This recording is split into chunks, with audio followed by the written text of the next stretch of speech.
तो remarks number 3 हमने लिख लिया, ठीक है। रिमार्क्स नंबर 4 जो मैं यहाँ पे नोट कर रहा हूँ, ठीक है, यहाँ पे लिखिएगा, ठीक है ना। रिमार्क्स नंबर 4, ठीक है। देखो NC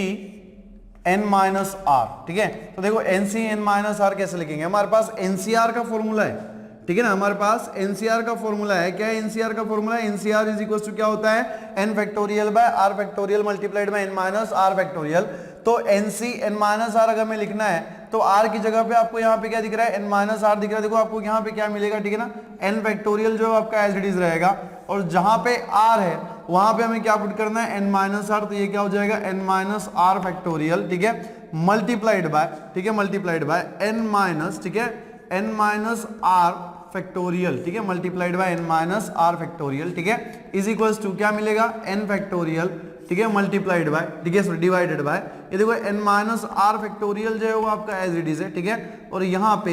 माइनस साइन से हम अंदर मल्टीप्लाई कर देंगे तो क्या मिलेगा, n minus n, minus of minus कितना हो जाएगा, प्लस r, ठीक है, और यहाँ पे क्या मिलेगा, फैक्टोरियल। इसी को आप कैसे लिख सकते हो, n फैक्टोरियल डिवाइडेड बाय, ठीक है, ये क्या हो जाएगा आपका n माइनस आर फैक्टोरियल, ठीक है, और यहाँ पे देखो माइनस n प्लस n निकल जाएगा तो क्या मिलेगा आपको यहाँ पे r फैक्टोरियल, ठीक है। इसी को आप कैसे लिख सकते हो, n फैक्टोरियल बाय क्या होना चाहिए, r factorial multiplied by what, n minus r factorial. और इसी का मतलब क्या होता है बेटा, ठीक है ना, इसी का मतलब क्या होता है, देखो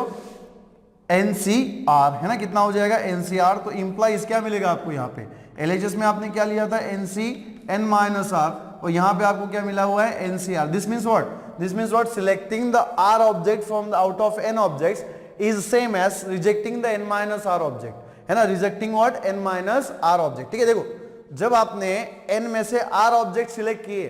तो उसमें से आपने n minus r object reject भी तो किए ना, ठीक है। तो इसी का मतलब क्या हो गया, ठीक है, सो देयर दैट इज, ठीक है, दैट इज सिलेक्टिंग,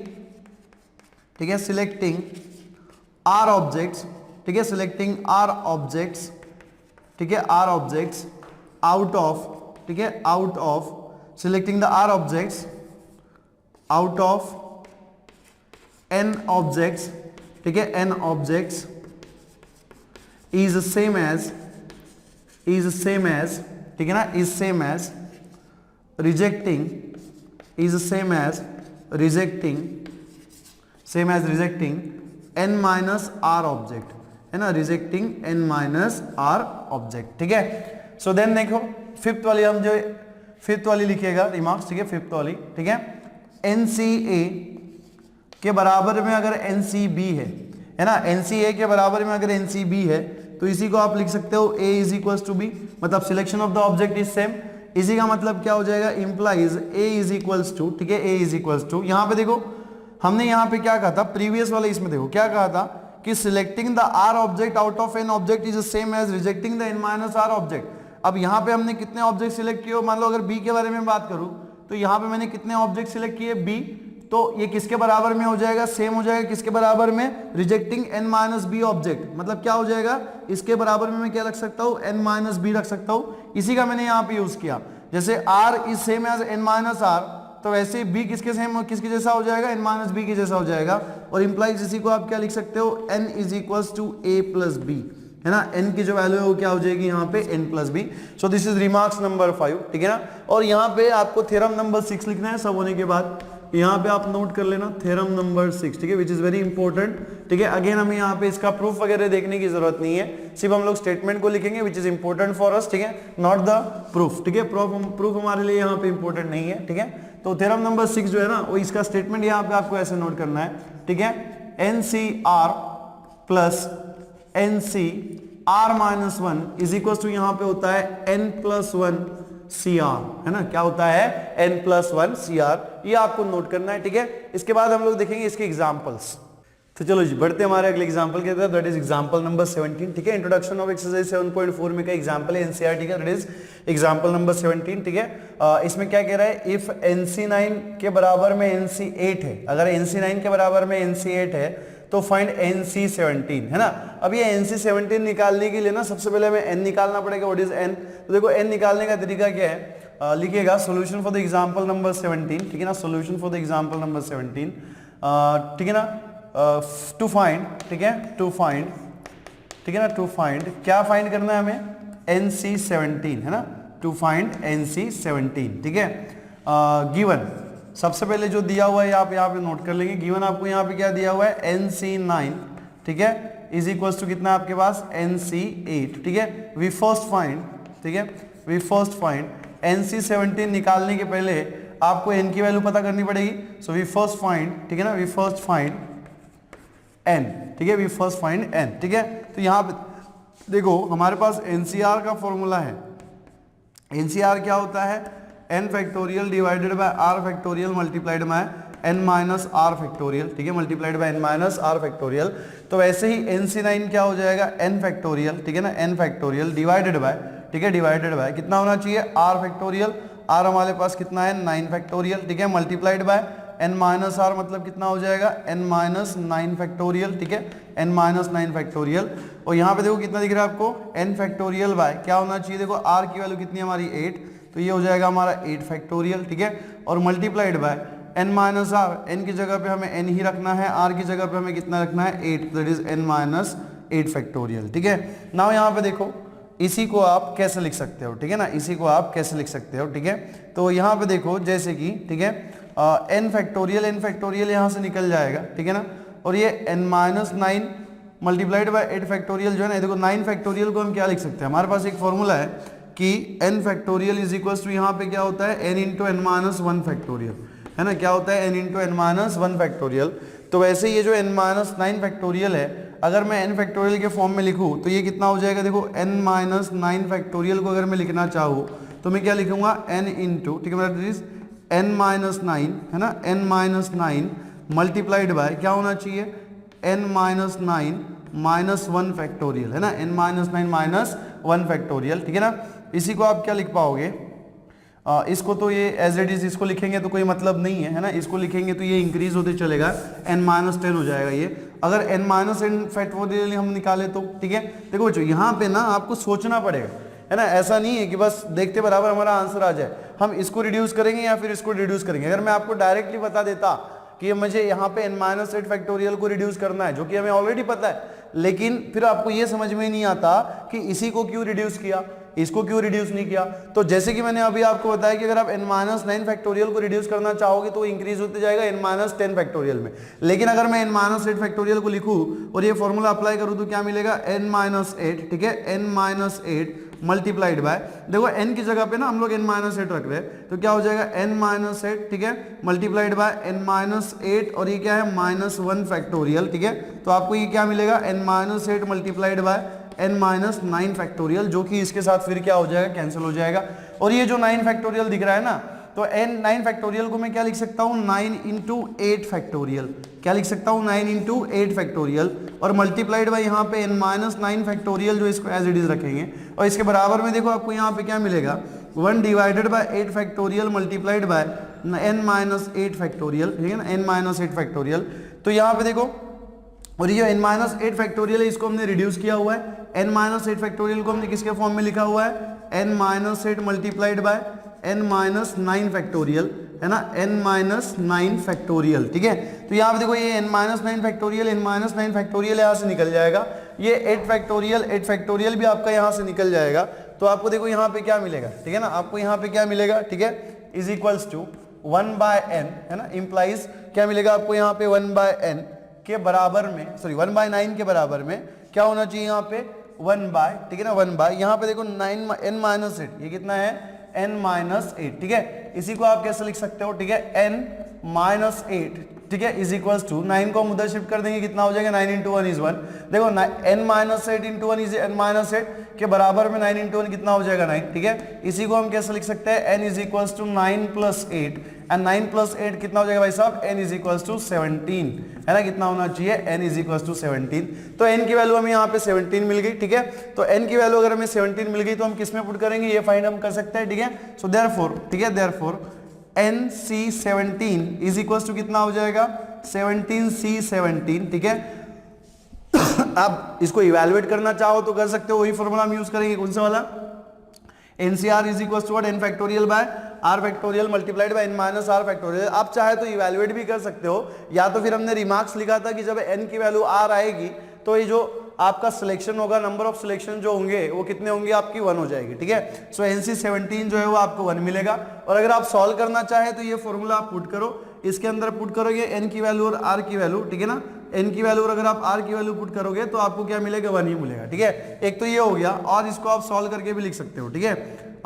ठीक है ना। और इसको आप सॉल्व करके भी लिख सकते हो कैसे, 17 फैक्टोरियल डिवाइडेड बाय r की भी वैल्यू 17 है तो ये 17 फैक्टोरियल माइनस, ठीक है, multiplied by n minus r, n की वैल्यू 17 है, माइनस r की भी वैल्यू कितनी है, 17 है, तो ये इतना हो जाएगा 17 माइनस 17 फैक्टोरियल। ये 17 फैक्टोरियल यहाँ पे कैंसिल हो गया, कितना मिलेगा 1 by 17 minus 17 is 0 factorial is equal to कितना हो जाएगा 1 बाय 1 इज इक्वल टू कितना होना चाहिए 1। 0 फैक्टोरियल कितना होता है, 1 होता है। तो अगर आप इवैल्यूएट करना चाहो तो कर भी सकते हो, या तो फिर वो रिमार्क्स वाला भी आप यूज कर सकते हो कि जब n की वैल्यू r आएगी तो number of selection will be 1, ठीक है। तो लिखिएगा।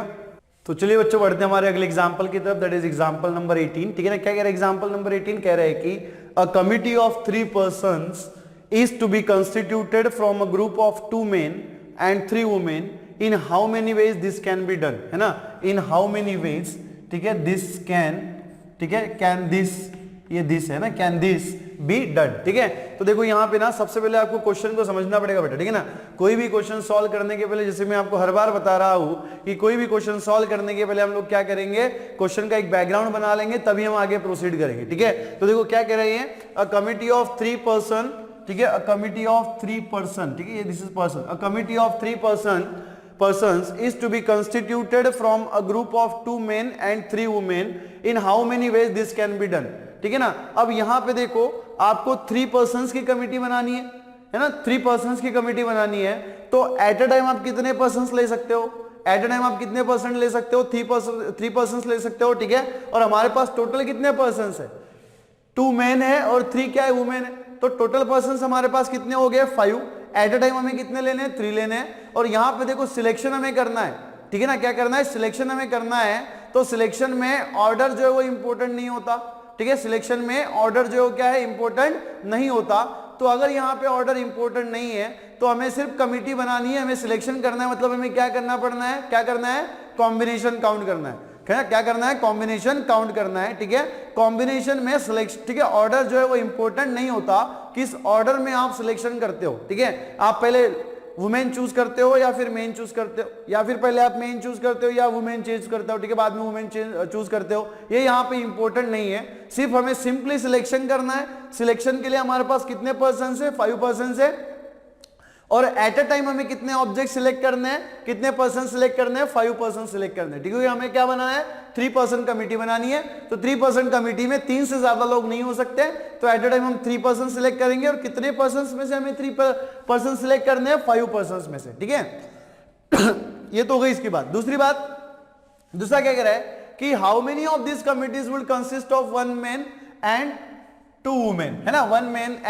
मैन एंड 2 वुमेन, ठीक है। तो ये कह रहा है कि जो आप कमिटीज निकालोगे, है ना, जो आप यहाँ पे सिलेक्शंस बनाओगे, जितने प्रकार से आप सिलेक्शन बनाओगे, ठीक है, इसके बाद ये कमिटीज मिलने के बाद इन कमिटीज में कितनी ऐसी कमिटीज होगी जिसमें 1 मैन होगा और 2 क्या होगी, वुमेन होगी, है ना। इसमें से आपको ऐसी कमिटीज निकालनी है जिसमें से 1 क्या होगा, मेन होगा, और दूसरा 2 क्या होनी चाहिए, वुमेन होनी चाहिए, ठीक है। तो देखो इसको हम लिखेंगे कैसे, लिखिएगा solution for the example number 18, ठीक है ना,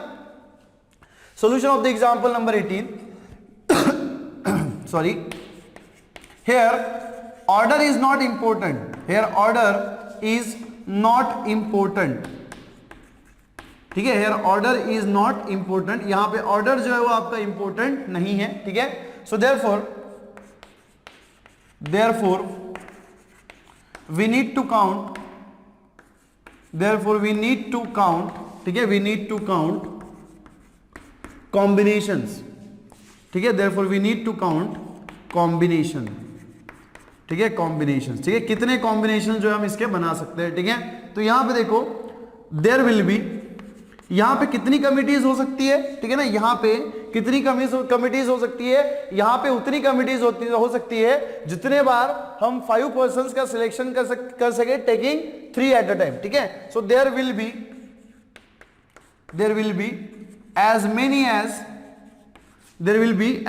as 3 person committees, there will be as many as 3 person committees, ठीक है, 3 person committees as combination of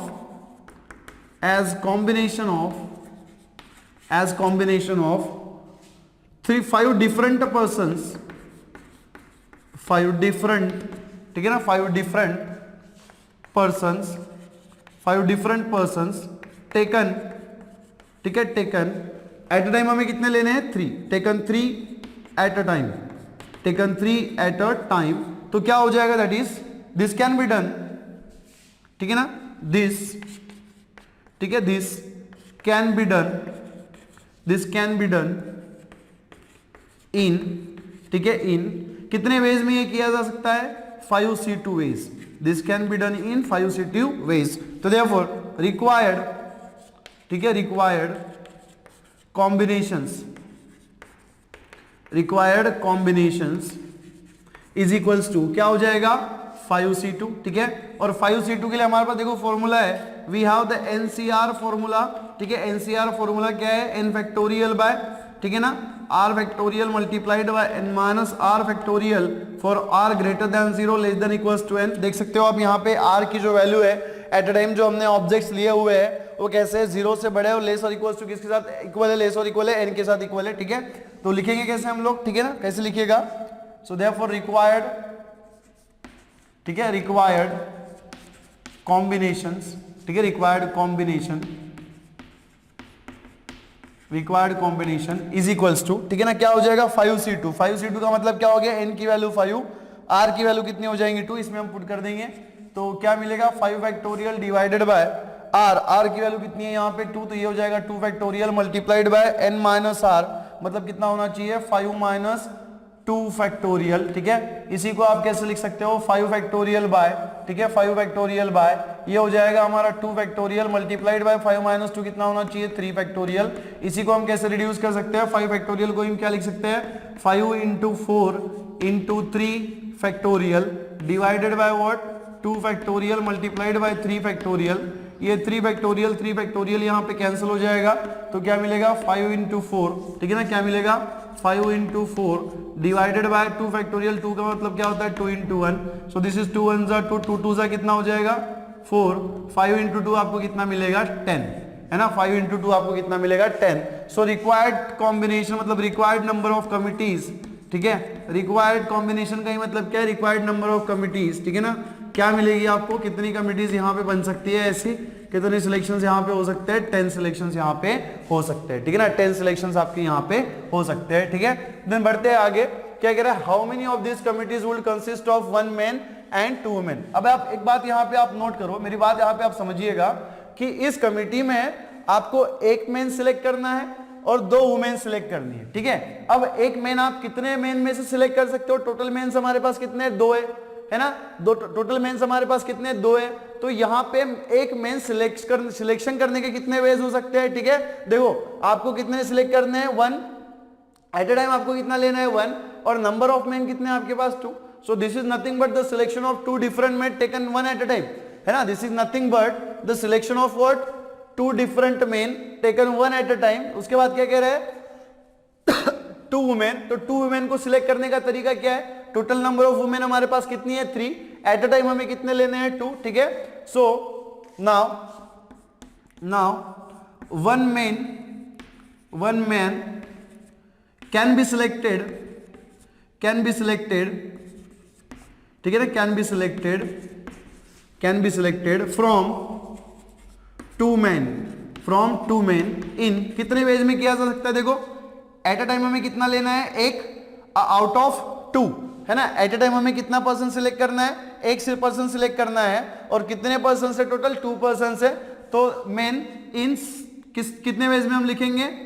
2C1 veg, है ना, कितने वेज में हम लिखेंगे 2C1 वेज, ठीक है, and 2 women can be selected from 2 women can be selected from 3, ठीक है ना, 2 women can be selected from 3 women, ठीक है, 3 women, अगेन यहाँ पे देखो एट अ टाइम आपको कितने वुमेन सिलेक्ट करनी है 2, कितने में से सिलेक्ट करना है, 3 में से। नंबर ऑफ वुमेन कितनी है, 3, तो दिस कैन बी डन, ठीक है ना, इन हाउ मेनी वेज, कितने वेज में हम ये कर सकते हैं, ठीक है, इन 2C1 veg, sorry 2C3 veg है ना, 2C3 वेज, ठीक है। कितने वेज में हम लोग, सॉरी नंबर ऑफ वुमेन हमारे पास 3 है, एट ए टाइम हमें 2 लेना है, मतलब क्या होना चाहिए, 3C2 वेज, है ना, कितना हो जाएगा, 3C2 वेज, ठीक है। सो देयरफॉर, ठीक है ना, देयरफॉर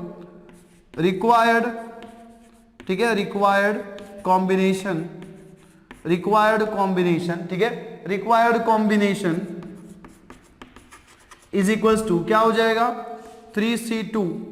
मल्टीप्लाइड बाय, नेक्स्ट क्या था, 2C1, है ना, क्या था हमारे पास 2C1। इसको अगर आप सॉल्व करोगे तो देखो क्या मिलेगा आपको, ठीक है ना, क्या मिलेगा, ठीक है ना, यहाँ पे, ठीक है ना, क्या मिलेगा, देखो आपको यहाँ पे, दिस इज 3C2, n की वैल्यू 3 है, मतलब ये 3 फैक्टोरियल डिवाइडेड बाय कितना होना चाहिए, r की वैल्यू हमारे पास 2 है, 2 factorial multiplied bye 3 minus 2 factorial हो जाएगा यहाँ पे, तो यहाँ पे देखो मल्टीप्लाइड बाय 2C1 मतलब क्या, 2 फैक्टोरियल डिवाइडेड बाय 1 फैक्टोरियल, ठीक है, मल्टीप्लाइड बाय 2 माइनस 1 फैक्टोरियल। तो ये तो बहुत आसान सा कैलकुलेशन है। 3 फैक्टोरियल का मतलब क्या होता है, 3 इंटू 2 फैक्टोरियल, डिनोमिनेटर में क्या है 2 फैक्टोरियल, ठीक है, और यहाँ पे देखो 3 माइनस 2 फैक्टोरियल मतलब कितना, 1 फैक्टोरियल, ठीक है, 1 factorial multiplied by this is 2 factorial divided by 1 factorial multiplied bye 2 minus 1 is what, 1 factorial, ठीक है। तो दिस विल इंप्लाइज, मैं यहाँ पे लिख रहा हूँ, ठीक है ना, यहाँ पे लिख रहा हूँ, देखो ये 2 फैक्टोरियल यहाँ से निकल जाएगा, क्या मिलेगा 3, और 1 फैक्टोरियल का मतलब क्या होता है 3 बाय 1 मल्टीप्लाइड बाय 2 फैक्टोरियल का मतलब क्या होता है 2 into 1 is 2 and 1 factorial is 1, 1 into 1 कितना हो जाएगा 1, मतलब आपको कितना मिलेगा यहाँ पे 6, है ना, कितना मिलेगा 6। तो कितने वे में हम ऐसी कमेटी चूज कर सकते हैं जिसमें एक मेन रहेगा और 2 वुमेन रहेंगे, 6 प्रकार से हम इसका सिलेक्शन कर सकते हैं, ठीक है ना, लिखिएगा।